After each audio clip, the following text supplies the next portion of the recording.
Alianza na sifa ya viungo wengi kuliko washambuliaji.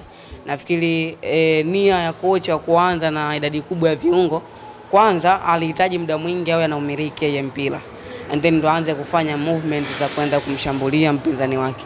Na huo ndo umekuwa mfumo mama wa kocha ama meneja wa Wekundu wa Msimbazi Simba. Ndio maana utarudi kwenye mechi dhidi ya Singizini alianza hivyo, lakini hata kwenye mechi dhidi ya JKT Tanzania pia alianza hivyo.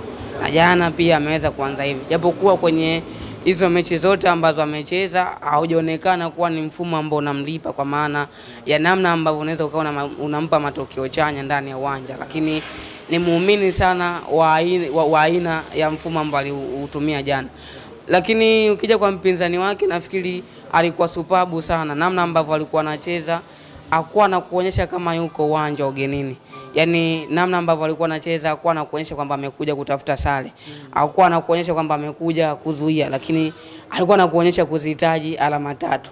Na ndio maana baada ya dakika 90 akafanikiwa kuzipata. Kwa nini nasema hivyo? Kwa sababu tazama hata namna ambavyo alianza kipindi cha kwanza ndivyo ambavyo amemaliza dakika 90 zote. Yaani hakuwa na muda ambao utamkuta yuko nyuma sana nazuia. Alikuwa ni miongoni mwa mpinzani ambaye kama Simba anakuja utamwona anazuia, then akiupata mpira anaanza movement ya kwenda kwenye lango la timu pinzani. Kwa hiyo ni timu ambazo zilikuwa zinapishana, na nafikiri ilikuwa inakuja baada ya kila mmoja kuamini haina wachezaji ambao nao, lakini pia ukubwa wa hizo timu mbili. Nafikiri kwa Wekundu wa Msimbazi Simba amekuwa na mfululizo mzuri sana kwenye michuano ya kimataifa. Lakini pia kwa Peter Atletico de Rwanda amekuwa hivyo.